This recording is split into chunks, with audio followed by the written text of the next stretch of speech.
मैं Hariom Hindi high school से जीजे शाह, कक्षा 10 विज्ञान, अध्याय 13 विद्युत धारा के चुंबकीय प्रभाव समझाने जा रहा हूँ। इस वीडियो का ये पार्ट 1 है। सर्वप्रथम विद्यार्थी मित्रों, इस पाठ के अंदर हम देखें तो दिक् सूचक, दिक् अर्थात दिशा, दिशा का सूचन करने वाला जो यंत्र होता है वह दिक् सूचक कहलाता है। इस यंत्र के अंदर एक चुंबकीय सुई होती है जो क्षण चुंबकी होती है। दिक् सूचक सुई के दोनों सिरे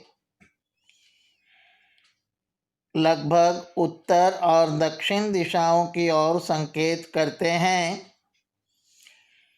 उत्तर दिशा की ओर संकेत करने वाले सिरे को उत्तर ध्रुव कहते हैं या उत्तरोमुखी ध्रुव कहते हैं, और चुंबकीय सुई का जो दूसरा सिरा है वो दक्षिण दिशा की ओर संकेत करता है। उसे हम दक्षिणी ध्रुव या दक्षिणोमुखी ध्रुव कहते हैं। तो इस तरह ये दिक् सूचक से आप परिचित हुए। आगे हम देखें तो चुंबक के बारे में हमने पिछली क्लासों में अध्ययन किया है और सीखा है, जानकारी प्राप्त की है कि चुंबक के सजातीय ध्रुवों में परस्पर प्रतिकर्षण तथा विजातीय ध्रुवों में परस्पर आकर्षण होता है। आप जान गए हैं, सजातीय ध्रुव यानी समान ध्रुव, उत्तर उत्तर ध्रुव या दक्षिण दक्षिण ध्रुव चुंबक के पास में लाएं तो उनके बीच आकर्षण नहीं परंतु प्रतिकर्षण होता है। जबकि एक चुंबक का उत्तरी ध्रुव दूसरे चुंबक के उत्तरी ध्रुव यानी एक चुंबक का दक्षिणी ध्रुव, एक चुंबक का उत्तरी ध्रुव यदि पास में लाया जाए तो उनके बीच परस्पर आकर्षण होता है। तो अब आप समझ गए कि चुंबक के सजातीय ध्रुवों में अपाकर्षण होता है, प्रतिकर्षण होता है, जबकि विजातीय ध्रुवों के बीच परस्पर आकर्षण होता है। आगे हम देखें तो एक प्रश्न है कि चुंबक के निकट लाने पर दिक् सूचक की सुई विक्षेपित क्यों हो जाती है। तो दिक् सूचक को जब चुंबक के निकट लाते हैं तो उसकी सुई पर, जैसे कि आप जानते हैं, पृथ्वी के चुंबकीय क्षेत्र के कारण बल लगता है और इसके कारण सुई विक्षेपित हो जाती है यानी कि विस्थापित हो जाती है। तो ये प्रश्न भी ध्यान में रखें। आगे देखें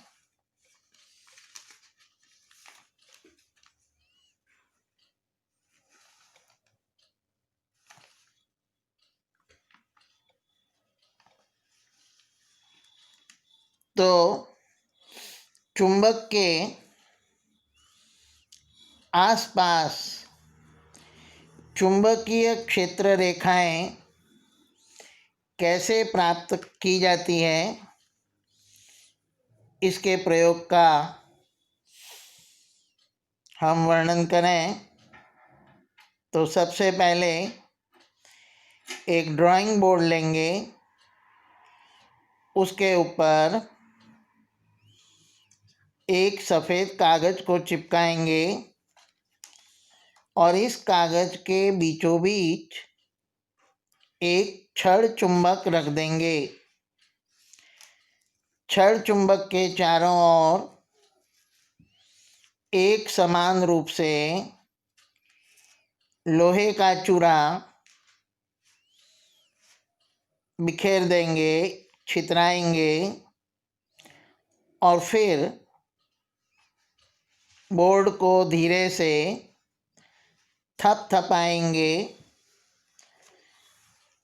बोर्ड को धीरे से थपथपाने के बाद जब हम निरीक्षण करेंगे तो उसमें हम निरीक्षण में पाते हैं कि लोह का चूर्ण जो है स्वयं को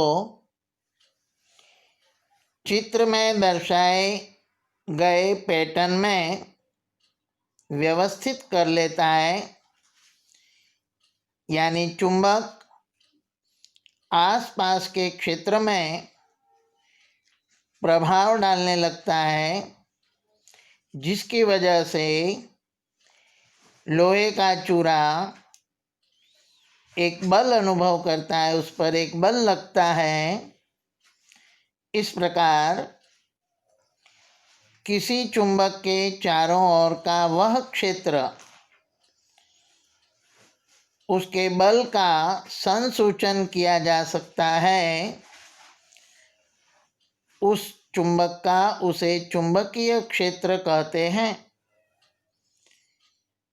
और वह रेखाएं जो लोह चूर्ण द्वारा स्वयं बनती है, संरेखित होती है यानी कि बनती है, उन चुंबकीय रेखाओं का निरूपण होता है। तो लोह चूर्ण के द्वारा चुंबक के आसपास स्वयंभू रीति से चुंबकीय क्षेत्र के बल के कारण चुंबकीय क्षेत्र रेखाओं का निरूपण होता है। किताब खोलिए, उसके अंदर पेज नंबर 250 पर चित्र 13.2 को देखें तो लोह चूर्ण के द्वारा चुंबकीय क्षेत्र रेखाएं कैसे प्राप्त होती हैं, ये आप इस चित्र में भली भांति देख सकते हैं। ये लाल रंग का एक छड़ चुंबक है और इस छड़ चुंबक के आसपास लोहे का बुरादा यानी कि चूरा यानी कि चूर्ण छितराने पर और जब बोर्ड को इस तरह थपकारते हैं या थपथपाते हैं तो आप देख रहे हैं कि ये जो लोहे का बुरादा है वह स्वयंभू रीति से देख रहे हैं कि चुंबकीय क्षेत्र रेखाओं में बिछ जाती हैं और इस तरह चुंबकीय क्षेत्र रेखाएं हमें प्राप्त होती हैं। तो इस प्रयोग के बाद आगे हम देखें तो दिक् सूचक की सहायता से चुंबकीय क्षेत्र रेखाएं आरेखित करना। तो उसके लिए आप देखेंगे पेज नंबर 251 पर 13.3 और 13.4 का चित्र आप देखेंगे तो ये चुंबक है। दिक् सूचक की मदद से अभी हम जब समझेंगे तो आपको पता चलेगा कि चुंबकीय क्षेत्र रेखा जैसे कि नीचे की आकृति 13.4 में दिया है, वो कैसे निर्मित होती है, इसका वर्णन हम लोग समझेंगे। तो चित्र 13.3 और 13.4, इसके बाद अब वर्णन समझें।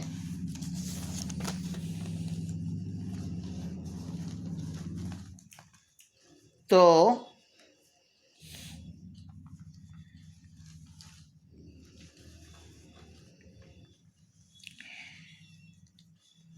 ड्राइंग बोर्ड पर चिपकाए गए सफ़ेद कागज के बीचों बीच चुंबक को रखा। चुंबक की सीमा रेखा पेंसिल से अंकित करेंगे। चुंबक के उत्तर ध्रुव के निकट दिक् सूचक को जमाया, जैसे कि आप चित्र में देख रहे हैं। ये चुंबक है जिसके उत्तरी ध्रुव पर हमने दिक् सूचक को जमाया। दिक् सूचक सुई के दोनों सिरों के स्थान अंकित किए, अर्थात दिक् सूचक सुई के दो सिरे पर आप जानते हैं उत्तरी ध्रुव और दक्षिणी ध्रुव जो होते हैं उनका स्थान अंकित किया। अब दिक् सूचक को इस प्रकार रखेंगे कि इसका दक्षिण ध्रुव उस स्थिति पर आ जाए जहाँ पहले उत्तर ध्रुव अंकित किया था। कहने का मतलब, पहली बार जब दिक् सूचक रखा तो जहाँ पर उत्तर ध्रुव था वहाँ पर दिक् सूचक को दूसरी बार ऐसा रखेंगे कि दक्षिणी ध्रुव उत्तर ध्रुव पर आ जाए। उत्तर ध्रुव की नई स्थिति को अंकित कर लेंगे।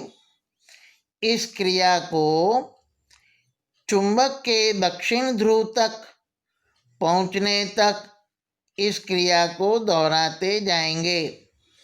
आप देख रहे हैं इस चित्र के अंदर जगह जगह पर दिक् सूचक का स्थान बार बार जैसे बताया कि पहले मान लीजिए उत्तर ध्रुव जहाँ था वहाँ दक्षिणी ध्रुव को निरूपित किया और स्थान अंकित करते गए, और ये क्रिया बार बार दोहराकर दूसरे ध्रुव तक पहुँचने के लिए, यानी कि उत्तर ध्रुव से शुरू करके चुंबक के दक्षिणी ध्रुव तक पहुँचने तक ये चुंबक की दिशाओं को, उनके ध्रुवों को अंकित करने की क्रिया दोहराते गए। कागज पर अंकित बिंदुओं को इस प्रकार मिलाया कि एक निष्कोण वक्र प्राप्त हो जाए। ये एक चुंबकीय क्षेत्र रेखा है। संभवित क्षेत्र रेखाएं खींची, यानी जितनी चुंबकीय आप देख रहे हैं यहाँ पर, ये एक वक्र प्राप्त हुआ। ऐसे संभवित जितने वक्र प्राप्त हों ऐसे चुंबकीय वक्र प्राप्त किए जो चुंबकीय क्षेत्र रेखाएं दर्शाते हैं।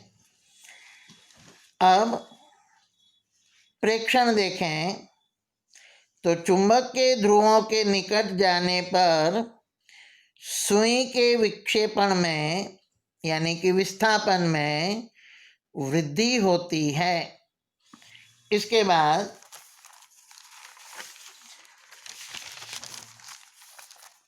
चुंबकीय क्षेत्र एक ऐसी राशि है जिसमें परिमाण तथा दिशा दोनों होते हैं। कहने का मतलब, चुंबकीय क्षेत्र एक सदिश राशि है। सदिश और अदिश राशि के बारे में हमने पिछले क्लासों में पढ़ा है कि जिसमें दिशा और मान दोनों हो वह सदिश राशि होती है। चुंबकीय क्षेत्र में भी परिमाण यानी कि मान और दिशा दोनों होने से ये सदिश राशि है। चुंबकीय क्षेत्र रेखा चुंबक के उत्तर ध्रुव से निकलती है यानी कि प्रकट होती है और दक्षिणी ध्रुव पर विलीन हो जाती है। अभी आपने देखा था कि हम उत्तर ध्रुव से दिक्सूचक सुई को स्थान अंकित करते करते दक्षिणी ध्रुव तक ले गए, जैसे कि यहाँ चित्र में निर्देशित है। आगे देखें तो चुंबक के भीतर चुंबकीय क्षेत्र रेखा की दिशा यानी कि चुंबक के अंदरूनी भाग में उसके दक्षिण ध्रुव से उत्तर ध्रुव की ओर होती है। कहने का मतलब चुंबकीय क्षेत्र रेखा उत्तर ध्रुव से दक्षिण ध्रुव की तरफ, जबकि अंदर की चुंबकीय क्षेत्र रेखाएं विपरीत दिशा में यानी कि दक्षिण ध्रुव से उत्तर ध्रुव की ओर होती है। परिणाम देखें तो जहाँ पर चुंबकीय क्षेत्र रेखाएं अपेक्षाकृत निकट होती है, पास पास में होती है, वहाँ चुंबकीय क्षेत्र अधिक प्रबल होता है। इस तरह ये हमने चुंबकीय क्षेत्र रेखाओं का निर्माण कैसे किया जाता है वह प्रयोग समझा। अब अगला मुद्दा देखें तो चुंबकीय क्षेत्र रेखाओं के गुणों की सूची। विद्यार्थी मित्रों, चुंबकीय क्षेत्र रेखाओं के बारे में हमने समझा तो पहली बात तो ये समझी हमने कि ये उत्तर ध्रुव से निकलती है और दक्षिण ध्रुव में प्रवेश करती है। चुंबक के अंदरूनी भाग में हमने देखा कि दक्षिण ध्रुव से उत्तर ध्रुव की तरफ इनकी दिशा होती है, तो पहला गुण तो ये हुआ। दूसरा, चुंबक के ध्रुवों के पास आप देख रहे हैं ये चुंबक के ध्रुव हैं, इसके पास में चुंबकीय क्षेत्र रेखाएं निकट निकट है, इसलिए चुंबकीय ध्रुवों के पास में चुंबकीय क्षेत्र की प्रबलता ज़्यादा होती है। फिर आगे देखें तो चुंबकीय क्षेत्र रेखाएं परस्पर काटती नहीं है, यानी कि कभी प्रतिच्छेदन बिंदु इनका नहीं मिलता।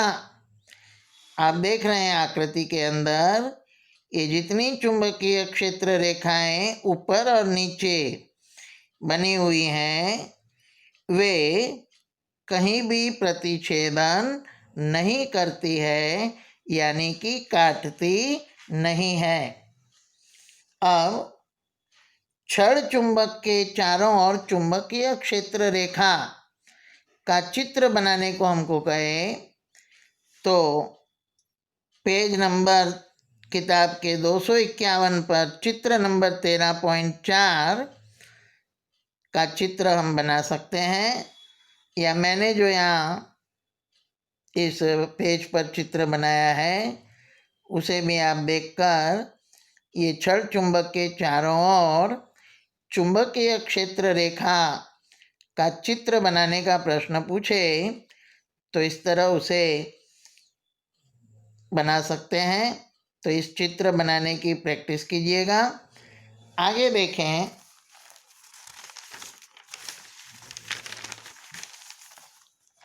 दो चुंबकीय क्षेत्र रेखाएं, एक प्रश्न है जैसे कि अभी हमने देखा था गुणों में कि दो चुंबकीय क्षेत्र रेखाएं एक दूसरे को प्रतिच्छेदित क्यों नहीं करती।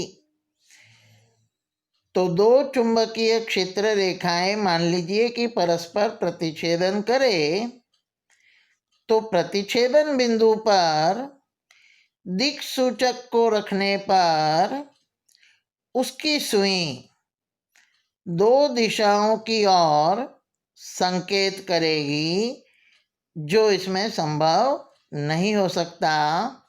इसलिए दो चुंबकीय क्षेत्र रेखाएं परस्पर प्रतिच्छेदन नहीं करती है।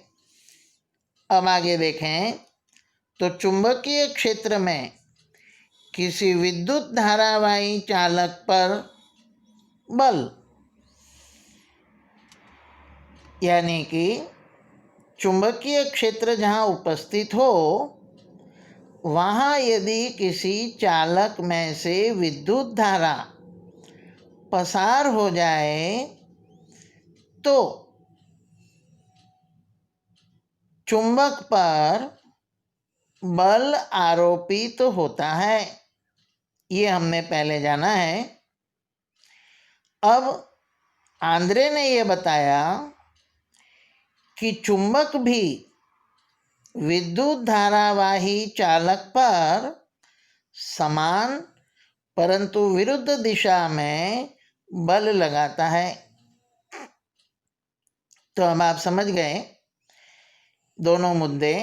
पहला मुद्दा फिर से एक बार समझने का प्रयत्न करें कि किसी चालक में प्रवाहित विद्युत धारा चुंबकीय क्षेत्र उत्पन्न करती है और ये चुंबकीय क्षेत्र चालक पर बल आरोपित करता है।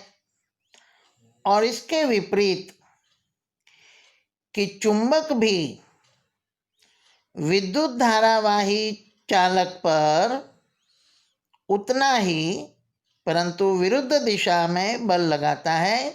कहने का मतलब चुंबक और विद्युत धारावाही चालक दोनों परस्पर एक दूसरे पर समान परंतु विरुद्ध दिशा में बल लगाते हैं। अब आगे देखें तो चुंबकीय क्षेत्र में रखी विद्युत धारावाही छड़ पर लगने वाला बल समझाइए। एक प्रयोग है, चुंबकीय क्षेत्र में एक छड़ रखी गई है एल्यूमिनियम की, उस पर कैसे बल लगता है वह इस प्रयोग द्वारा हमें समझना है। प्रयोग की आकृति के लिए विद्यार्थी मित्रों पेज नंबर 257 खोलिए और उस पर चित्र नंबर 13.12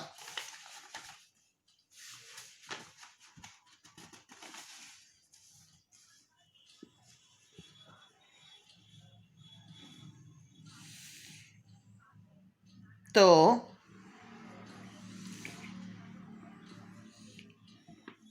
इस चित्र नंबर 13.12 को हम समझने का प्रयत्न करें।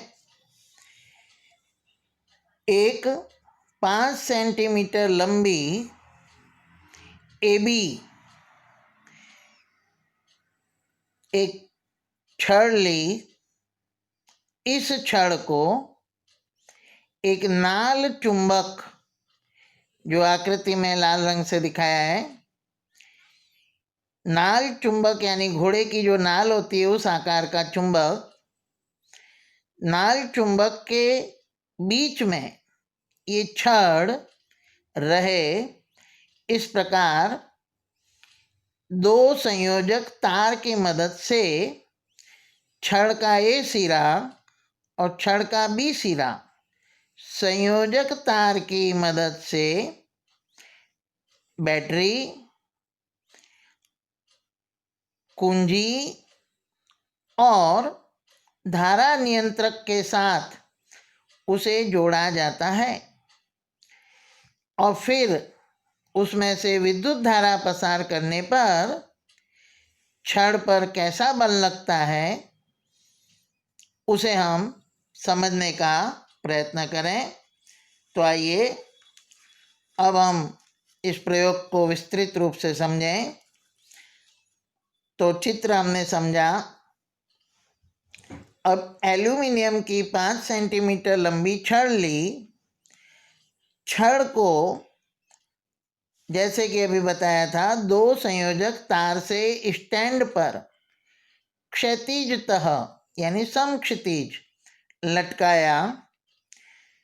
प्रबल नाल चुंबक के दोनों ध्रुवों के बीच छड़ को समायोजित की। चुंबकीय क्षेत्र की दिशा ऊपर मुखी रखी। उत्तर ध्रुव छड़ के नीचे और दक्षिण ध्रुव छड़ के ऊपर रखा। आकृति में हम देख रहे हैं कि उत्तर ध्रुव को इस छड़ के नीचे रखा और दक्षिण ध्रुव को इस एल्यूमिनियम की छड़ के ऊपर रखा। अब एल्यूमिनियम की छड़ को, जैसा कि अभी हम समझे थे, चित्र में देखा था, बैटरी, कुंजी और धारा नियंत्रक से जोड़ा। अब एल्यूमिनियम के छड़ में बी से ए की ओर विद्युत धारा प्रवाहित की और प्रेक्षण किया, निरीक्षण किया। इसके बाद एल्यूमिनियम की छड़ में विद्युत धारा की दिशा ए से बी की ओर उलटकर फिर प्रेक्षण करेंगे। इस तरह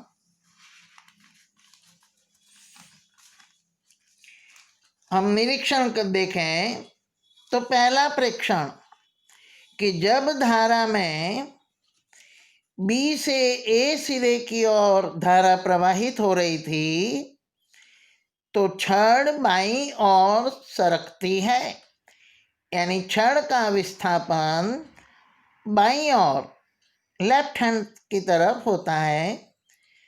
और दूसरा प्रेक्षण देखें कि जब छड़ में धारा की दिशा उलट दी, यानी ए से बी सिरे की ओर कर दी, तब छड़ दाहिनी ओर सरकती है। तो इससे इस प्रयोग से जो निष्कर्ष निकले, परिणाम मिले, उसे हम समझें कि विद्युत धारा बह रही हो, ऐसे चालक को चुंबकीय क्षेत्र में रखने पर बल लगता है। एक बात तो ये तय हो गई कि विद्युत धारा जहाँ बह रही हो, ऐसे चालक को चुंबकीय क्षेत्र में रखने पर चालक पर बल लगता है। और इसी बल के कारण हमने प्रयोग में समझा था, बाईं ओर या दाहिनी ओर छड़ का विस्थापन होता था। दूसरा देखें, चालक में से प्रवाहित धारा के कारण चुंबकीय क्षेत्र में लगने वाले बल की दिशा, स्थानांतर की दिशा, प्रवाहित धारा तथा चुंबकीय क्षेत्र की दिशा पर आधारित है। यानी कि प्रवाहित धारा के कारण चुंबकीय क्षेत्र में जो बल लगता है, उस बल की दिशा और स्थानांतर की दिशा प्रवाहित धारा और चुंबकीय क्षेत्र की दिशा पर आधारित है। आगे देखें, छड़ में विस्थापन उस समय अधिक होता है जब विद्युत धारा की दिशा चुंबकीय क्षेत्र की दिशा के बराबर लंबवत हो। यानी कि चुंबकीय क्षेत्र की दिशा और विद्युत धारा की दिशा दोनों परस्पर लंब होनी चाहिए। छड़ में से प्रवाहित धारा तथा चुंबकीय क्षेत्र की दिशा या विपरीत हो, तब चालक पर लगने वाला बल शून्य होता है। अब इस तरह ये 4 निष्कर्ष हमने इस प्रयोग से समझे। अब एक नियम आता है फ्लेमिंग का वाम हस्त यानी कि बाएं हाथ का नियम, जो पेज नंबर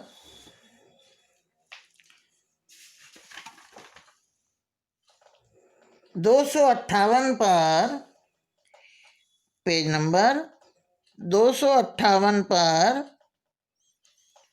चित्र में दिया है। ये देख रहे हैं आप, चित्र 13.13, जिसमें फ्लेमिंग का बाएं हाथ के अंगुष्ठ के नियम को सचित्र बताया है। आइए हम स्वयं समझने का प्रयत्न करें।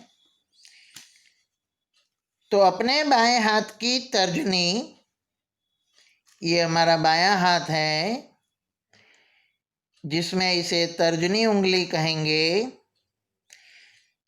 दूसरी उंगली जिसे मध्यमा कहेंगे, और तीसरा है अंगूठा।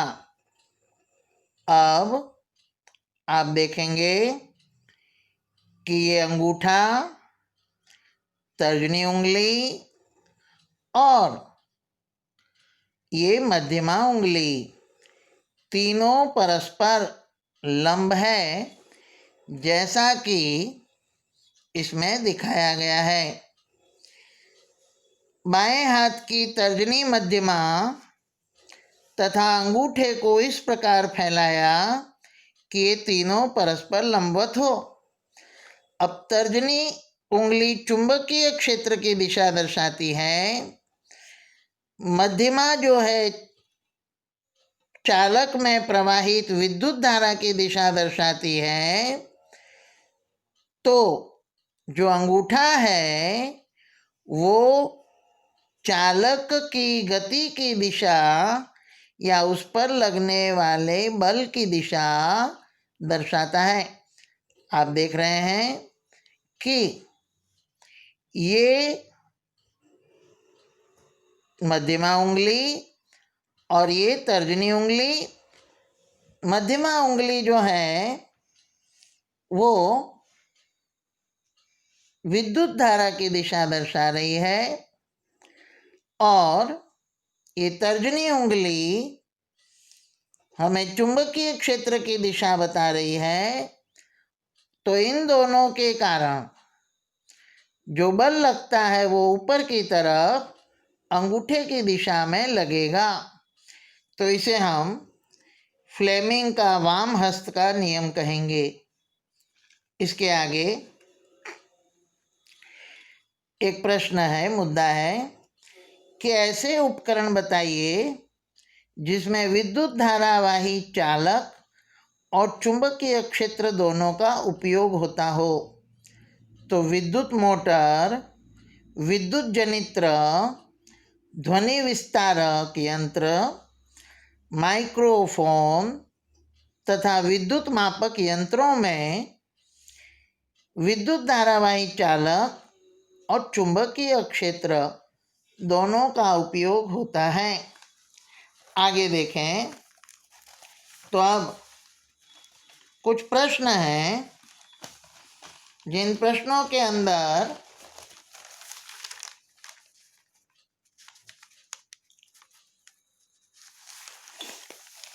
पहला प्रश्न है, किसी प्रोटॉन का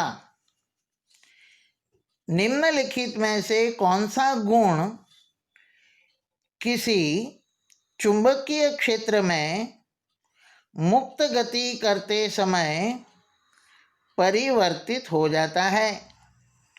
यानी कि प्रोटॉन, आप जानते हैं प्रोटॉन धन भारित विद्युत आवेशित कण है। ये जब मुक्त गति करता है चुंबकीय क्षेत्र में, तो ये 4 ऑप्शन दिए हैं, विकल्प दिए हैं, इनमें से किसमें परिवर्तन होता है? तो विद्यार्थी मित्रों, उत्तर है वेग और संवेग। क्योंकि आप जानते हैं कि प्रोटॉन विद्युत आवेशित कण है। ये जब मुक्त गति चुंबकीय क्षेत्र में करता है तो उस पर हम समझ गए कि चुंबकीय बल लगेगा, और जिसके कारण गति करने वाले प्रोटॉन पर वेग और संवेग दोनों में परिवर्तन होता है। इसलिए उत्तर आएगा वेग और संवेग। दूसरा प्रश्न है, ऊपर के प्रयोग में छड़ एबी विस्थापन किस प्रकार प्रभावित होगा। पहला प्रश्न है कि यदि एक छड़ एबी में प्रवाहित धारा में वृद्धि हो तो छड़ पर अधिक बल लगता है, अतः छड़ का विस्थापन बढ़ेगा, यानी उसमें वृद्धि होगी। तो छड़ पर यदि विद्युत धारा की मान में वृद्धि की जाए तो उसके विस्थापन में भी वृद्धि होगी। दूसरा प्रश्न है कि यदि छड़ एबी को अधिक प्रबल नाल चुंबक में रखा जाए तो आप जानते हैं कि प्रबल नाल चुंबक होगा तो चुंबकीय क्षेत्र की तीव्रता बढ़ेगी, जिससे बल बढ़ेगा और इसी के कारण छड़ का विस्थापन भी बढ़ेगा। आगे देखें तो छड़ एबी की लंबाई यदि बढ़ा दी जाए, तीसरा प्रश्न है, तो क्या होगा। तो छड़ एबी की लंबाई बढ़ाने पर बल में वृद्धि होगी और अतः विस्थापन में भी वृद्धि होगी। आगे देखें, तीसरा प्रश्न है, पश्चिम की ओर प्रक्षेपित कोई धनावेशित कण किसी चुंबकीय क्षेत्र द्वारा उत्तर की ओर विक्षेपित हो जाता है तो चुंबकीय क्षेत्र की दिशा क्या होगी। तो हमने अभी फ्लेमिंग का बाएं हाथ का नियम समझा है। उसके अनुसार विद्युत धारा की दिशा में और अंगूठा बल की दिशा और उत्तर दिशा में तो तर्जनी उंगली ऊर्ध्व दिशा में ऊपर मुखी यानी बल की दिशा दर्शाएगी। तो चुंबकीय क्षेत्र की दिशा ऊपरी मुखी होगी, ये हमें याद रखना चाहिए।